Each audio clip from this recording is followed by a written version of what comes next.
BFM Business, Focus Retail, Noémie Vira.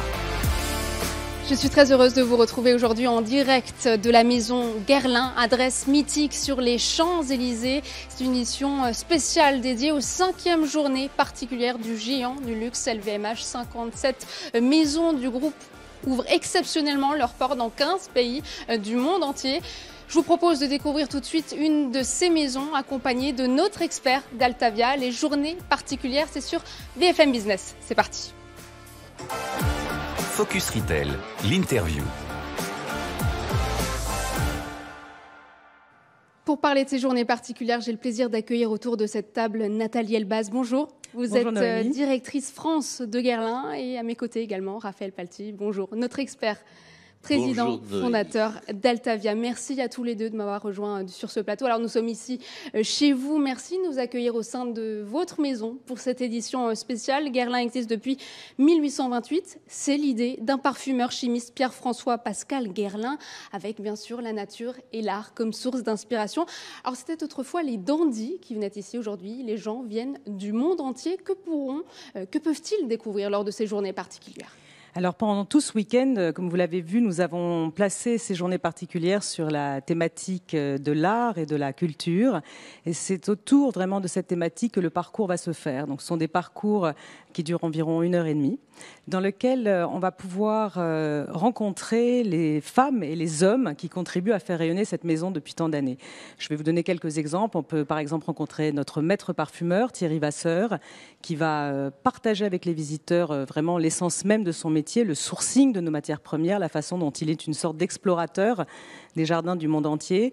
Et puis, on peut rencontrer aussi notre verrier, Pochet du Courval, on en parlera peut-être un peu plus tard, et nos dames de table qui perpétuent depuis tant et tant et tant d'années un geste absolument magnifique. Les visiteurs peuvent découvrir ces métiers rares, ces métiers d'excellence. Dames de table, ça consiste en quoi exactement pour ceux qui nous écoutent ? Alors, les dames de table, d'abord, il n'y en a que 6 dans le monde. On a la chance d'en avoir 4 avec nous aujourd'hui.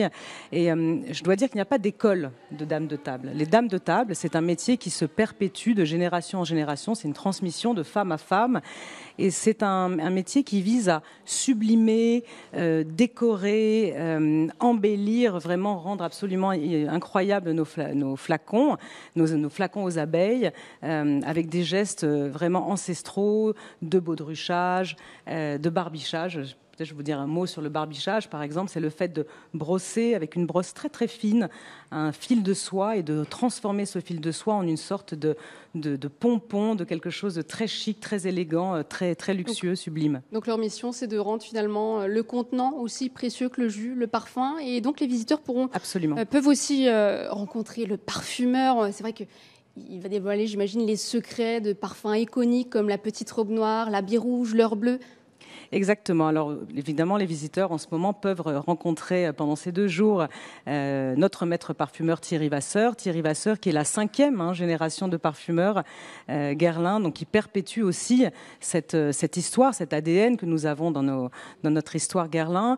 Et Thierry Vasseur va partager effectivement avec les visiteurs à la fois la façon dont il choisit les matières premières, quel est le lien qu'il a aussi avec tous les fabricants de ces matières premières, avec tous les cultivateurs aussi de toute cette nature qui est à la base de nos parfums, et puis aussi bien sûr sa façon de créer des parfums. Donc c'est vraiment une plongée dans les coulisses d'un parfumeur. C'est vrai qu'on sent l'odeur de ces parfums dans l'atmosphère. Raphaël, ça vous fait quoi d'être ici au cœur de cette maison historique ? Alors mythique, oui.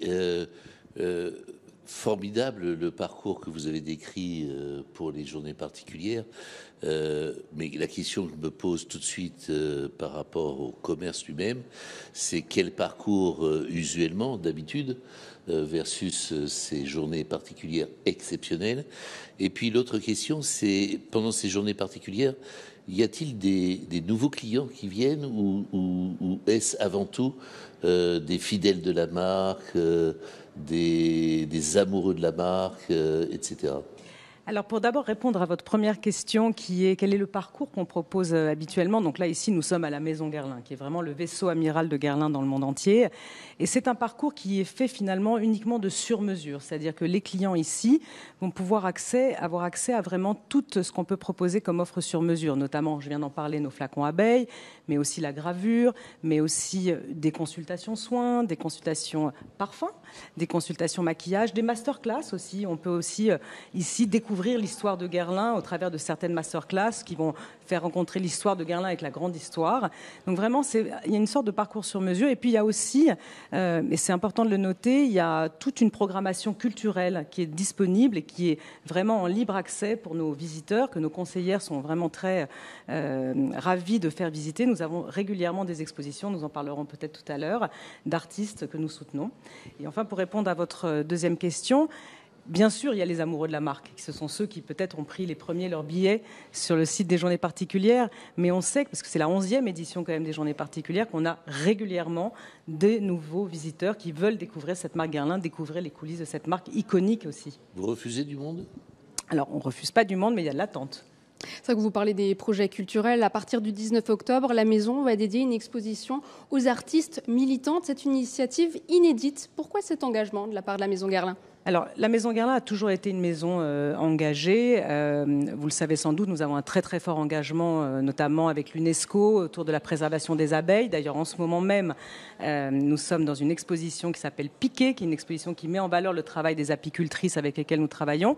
Et là, dans cette même lignée, dans cette même logique, qui a d'ailleurs toujours été un engagement vraiment depuis le début de Guerlain, nous mettons en avant aussi des artistes qui sont 21 artistes militantes que nous soutenons au travers de cette exposition dans les causes qu'elles soutiennent. C'est donc à partir du 19 octobre jusqu'au 14 novembre. Exactement, merci Nathalie absolument. Elbaz. Je rappelle que vous êtes directrice France de Guerlain et merci de nous avoir fait découvrir ce lieu magique. On continue tout de suite avec le Focus, avec vous, Raphaël Palti.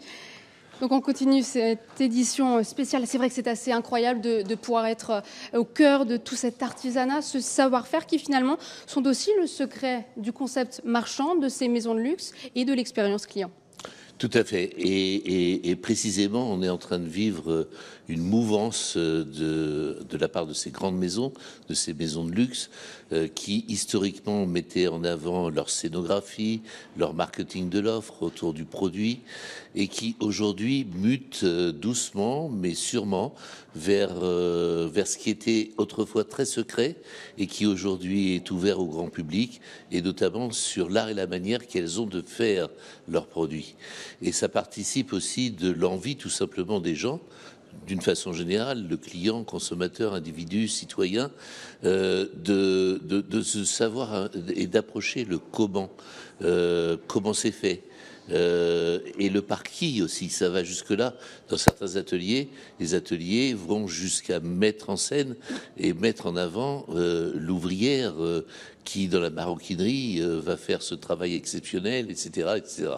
C'est vrai que le luxe a toujours eu besoin de se nourrir de la culture, finalement. On voit beaucoup de projets culturels en ce moment. Chanel avec Hermès, avec la Fabrique de la légèreté. Chanel qui fait son exposition. Bulgari qui vient de dévoiler un documentaire. Est-ce que vous pouvez nous donner d'autres exemples, finalement, qui montrent que le luxe, ça se vit, ça se partage ? Eh bien oui, l'opération Hermès qui s'appelle les ateliers Hermès qui sont déportés et qui permettent aux gens de vivre comme si c'était dans les ateliers, l'expérience Hermès. Gégère Lecoutre qui invite ses clients avec une solution immersive, très digitale, très tech, mais de participer à la pratique horlogère, jusqu'à savoir comment monter le moteur d'une montre, le mouvement d'une montre, etc. Et ça se passe en Chine. Beaucoup, mais aussi Fendi à Rome. On a vu à Vivatech. Absolument. Fendi à Rome qui propose là aussi une expérience incroyable. Ça, c'est vraiment une expérience immersive en réalité augmentée. Et surtout autour, toujours pareil, des savoir-faire. Donc aujourd'hui, c'est la note. Les maisons de luxe ouvrent leurs portes et ne lésignent pas à faire rentrer le grand public à l'intérieur de leurs secrets de fabrication et surtout pour faire perdurer aussi des métiers ancestraux parfois autour des métiers d'art et des métiers de façon. Voilà, faire rayonner la dimension patrimoniale des marques. Merci Raphaël Palti, on vous retrouve tout à l'heure. Tout de suite, on passe à la start-up de la semaine. Focus Retail, le pitch de la start-up. Et on va continuer de parler d'artisanat, de savoir-faire avec notre start-up de la semaine. Cécile Blanc, bonjour. Bonjour Noémie. Vous êtes directrice de la maison de commerce qui met en lumière le travail des artisans. Et d'ailleurs, vous êtes venue accompagnée d'un de vos artisans, Anthony Scardiou, bonjour. Bonjour. Vous êtes artisan tourneur sur bois, vous allez nous expliquer ce que vous faites. Cécile Blanc, la maison de commerce, c'est une boutique parisienne qui met en avant une sélection d'objets du quotidien. Qu'ont-ils de particulier, ces objets ? Ils sont déjà tous sourcés en Europe. Ce sont que des objets qui sont uniques, au savoir-faire particulier, avec des singularités, qui ont tous une histoire. Et donc, cette boutique, elle est en plein cœur de Saint-Germain-des-Prés, c'est ça ? Tout à fait, elle est en plein cœur de Saint-Germain-des-Prés. On a aussi un site marchand et les produits peuvent être visibles en ligne. On montre aussi nos artisans sur cette plateforme. Et justement, Anthony Scardiou, vous êtes tourneur sur bois. En quoi consiste ce savoir-faire ? C'est difficile de décrire ça rapidement. C'est le bois, c'est sur une machine qui tourne le bois rond. Donc les objets ont un aspect, voilà. C'est sculpter le bois. C'est un peu comme le métier d'ébéniste ? Ça fait partie des métiers de bois, bien sûr. Excusez-moi, oui, bien évidemment. Mais alors moi, mon grand-père était ébéniste, donc c'est vrai que c'est un petit peu ma Madeleine de Proust. Ouais. Et vous avez amené d'ailleurs une de vos créations, un tabouret. Voilà, un tabouret. Chaque pièce en fait est tournée. Donc voilà, c'est pour vous décrire, il y a beaucoup de techniques d'ébénisterie dans la fabrication. C'est quoi comme type de bois ? Ça, c'est du chêne. C'est rare, c'est quoi comme chêne ? Ce chêne-là particulièrement, oui, parce que c'est du chêne brun, ça s'appelle, d'accord, ou rouge. Mais sinon, le chêne, on est tous très familiers avec le chêne, surtout à Paris, qui fait partie de la construction de Paris. Et pourquoi avoir décidé de collaborer avec la maison de commerce ? Alors, moi j'ai passé leur vitrine il y a plusieurs années. J'étais attiré par les objets qui étaient dedans, qui étaient justement très particulièrement des objets artisanaux qui étaient européennes. Donc j'ai reconnu les styles des objets de très proche. Donc cette homogénéité en fait d'objets m'a attiré, j'ai sonné à la porte et je me suis présenté, que je ne fais jamais d'habitude. Mais là, je sentais en bonne main, en fait, par rapport à ce que je voyais dans le magasin. Je sentais une philosophie, en fait, avec qui j'allais pouvoir travailler. Donc, tourneur sur bois. Quel autre type d'artisanat vous mettez en avant, Cécile ? On a énormément d'artisans, puisqu'on a plus de 66 artisans à la maison de commerce. C'est surtout des savoir-faire parfois connus, comme le tournage sur bois, et parfois plus ancestraux. On essaie vraiment de choisir des artisans aussi, des savoir-faire qui sont parfois en voie de disparition et qu'on essaye de sauvegarder, de faire perdurer en leur donnant une visibilité et en espérant que des artisans puissent prendre le relais. Vous en avez amené ? Par exemple, cette magnifique gourde qu'on appelle Bottillon. Voilà, c'est quelque chose qui ne se fait plus du tout, et c'est la dernière personne qui savait encore les faire qui nous l'a faite, Jean-Paul Rossi. On y était avec lui en mois de mars, c'était magnifique. C'est pas pour la randonnée, ça ? Non, c'est pas pour la randonnée, c'est un autre voyage, mais voilà, ce sont des objets qui sont vraiment porteurs de ces histoires. Et le vase qu'on voit tout au bout, c'est quoi ? Ça s'appelle un chante-pleurs. Le chante-pleurs, c'est un arrosoir médiéval. Ça, c'est un arrosoir ? C'est un arrosoir médiéval, et en fait, ça s'appelle un chante-pleurs parce que ça s'immerge dans un récipient d'eau, ça chante, ça se remplit, ça chante, et quand on déverse le liquide, ça va pleurer. Et voilà, c'est un objet qui existe depuis le Moyen-Âge et qu'on voyait plus trop, et ça vient de sa voix aussi. Donc là, vous avez deux exemples. Et donc les consommateurs, ils vont pouvoir découvrir cette sélection de produits, cette philosophie de la maison de commerce au bon marché, car vous allez déployer un pop-up. Tout à fait. On a la chance de pouvoir aller au bon marché à la fin du mois pour pouvoir présenter nos produits et montrer ces objets qui sont vraiment uniques et qui sont façonnés à la main et qui sont vraiment exclusifs. Et vous avez donc aussi un site e-commerce où on peut découvrir vos produits. Merci Cécile Blanc, directrice de la maison de commerce. Merci Anthony Scardiou, donc artisan tourneur sur bois. On passe tout de suite au journal Retail présenté par Eva Jacot. Focus Retail, le journal du retail. Bonjour Eva. Bonjour Noémie. Vous allez nous parler des journées particulières à l'international de la Nouvelle-Zélande aux États-Unis, en passant par l'Argentine ou encore le Canada. Le public découvre donc ce week-end pas moins de 93 lieux d'exception à travers le monde. Et parmi les rendez-vous à ne pas manquer, bien sûr, les ateliers du joaillier Tiffany & Co à New York. Oui, en effet, la marque portée par une forte dynamique aux États-Unis ouvre pour la première fois son atelier de conception et de création de bijoux à New York. Alors au total, c'est 1500 artisans qui conçoivent les collections de la maison dans cet atelier. Les visiteurs pourront découvrir l'envers du décor, à savoir le travail des joailliers et le sertissage de pierres précieuses. Aux États-Unis, toujours, Louis Vuitton ouvre également pour la première fois les portes de son ranch Rochambeau au Texas, dans la ville de Keene. Alors située dans un espace de 105 hectares à Alvarado, au sud de Dallas. La maison, qui est connue bien sûr pour son savoir-faire, son héritage artisanal, eh bien, il dévoile les dessous de son atelier sur le cuir. Inauguré en 2019, il s'agit du 3e atelier de maroquinerie ouvert par Louis Vuitton sur le sol américain. Au Canada, la manufacture Rimowa, la marque de bagagerie de luxe, dévoile elle également sa production. Alors située dans le triangle d'or des industries manufacturières entre le Canada et les États-Unis. Cette fabrique possède une double expertise technologique et peut produire à la fois des bagages en aluminium et en polycarbonate. Et puis de grands domaines de vin et de spiritueux ont également ouvert leurs portes ce week-end. Oui, en effet, la maison Chandon, justement présente sur 4 continents, eh bien, ouvre les portes de ses domaines à Yountville, en Californie, en Australie et en Chine. L'occasion de découvrir et de tester plusieurs activités, notamment de la méditation matinale dans les terres, de la dégustation, des masterclass sur le vin. En Écosse également, la distillerie de Glenmorangie dévoile la fabrication de son whisky. Alors au programme, visite guidée de la distillerie, démonstration de remplissage de fûts, cours de mixologie et bien sûr dégustation. Et enfin, autre annonce pour la première fois. Annonce importante. Exactement, annonce très importante pour la première fois sur notre chaîne. La remise des Grands Prix Focus Retail aura lieu le 17 octobre prochain. Oui, on vous donne rendez-vous ce lundi à 21h. Plusieurs prix seront décernés, au total 7 catégories. L'opération commerciale de l'année, l'initiative responsable, l'innovation en retail, la retail tech, la transformation en retail. Et puis, on découvrira aussi le prix de l'expérience client, le retailer de l'année. C'est notre première édition cette année. On espère que vous serez nombreux. C'est donc ce lundi à 21h sur BFM Business. Merci Eva. On découvre tout de suite une autre maison donc sur ces journées particulières. À tout de suite. Focus Retail, l'interview. Autre maison qui participe à cette 5e édition des journées particulières, Sephora, qui appartient au groupe LVMH depuis 1997. J'ai le plaisir d'accueillir Sylvie Moreau. Bonjour.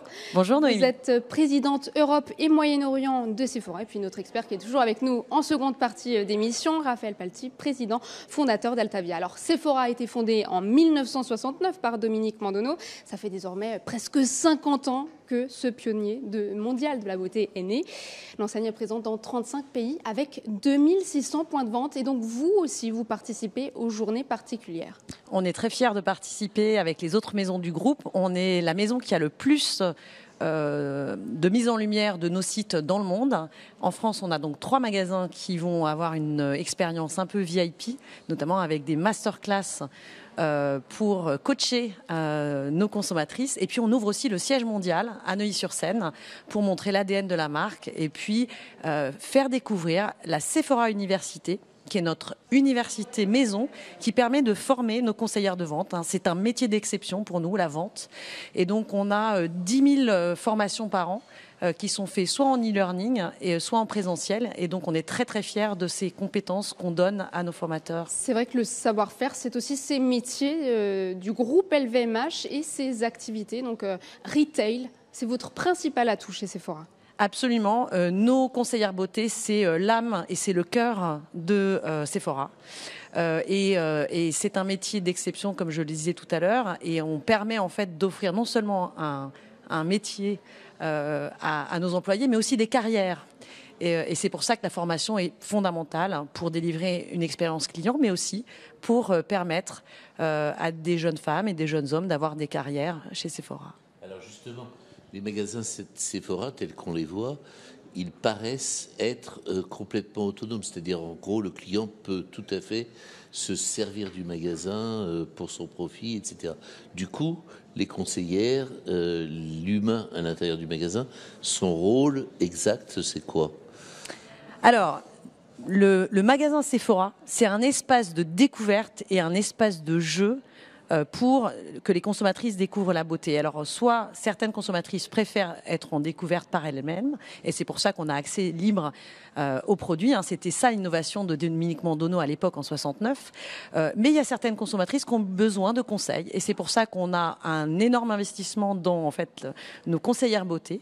Par exemple, dans le magasin des Champs-Élysées juste à côté, sachez qu'il y a 250 personnes à plein temps qui sont des conseillères beauté, des conseillers beauté qui sont là pour en fait être au service des clients qui ont besoin de conseils pour leur faire découvrir des gestes beauté et aussi des nouvelles marques. Et du coup, on peut emmener d'un corner Dior à un corner Lancôme quelqu'un parce que au fur et à mesure du conseil, etc. Absolument. Alors, si vous rencontrez une conseillère beauté Sephora, sachez que elle va vous passer, donner ses conseils en fait sur son axe de prédilection. En général, on a des conseillères spécialisées parfum, des conseillères spécialisées maquillage. Et donc, si vous avez besoin d'un conseil soin, elle va vous orienter vers une de ses collègues ou un de ses collègues pour au mieux vous conseiller. C'est pour ça qu'en fait, l'incentive pour nos conseillères, c'est un incentive d'équipe. C'est pas du tout des bonus individuels. On croit à la dynamique de l'équipe. Ni même à la marque. Ni même à la marque pour nos conseillères Sephora. C'est vraiment pour l'équipe. Et c'est ça, en fait, qui construit une culture d'échange et une culture de performance. C'est un peu votre raison d'être, en fait. Absolument. Alors, Sephora investit sur le digital pour proposer de nouvelles expériences d'achat. Comment évolue justement ce parcours d'achat au sein de vos magasins ?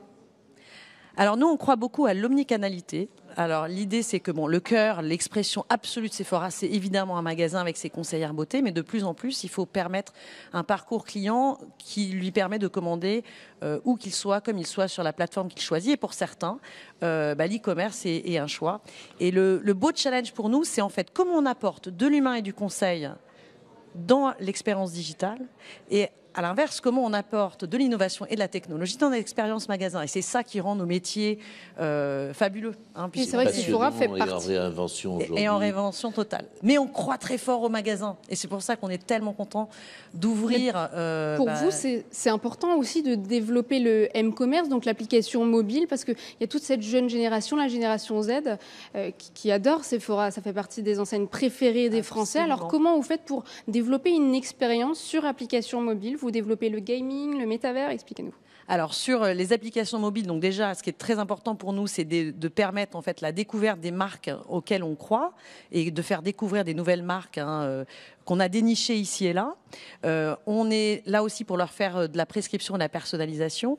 On a aussi un système de programme de loyauté qui permet en fait d'être un fan absolu de Sephora, ça c'est sûr. Et puis effectivement, comme vous dites, la gamification, c'est un des grands axes de développement sur les applications mobiles. Avec récemment votre maison virtuelle Sephoria. Et voilà, avec Sephoria. À propos de votre programme de loyalty, vous étiez réputé comme avoir le plus perfectionné, le meilleur programme de fidélité, etc.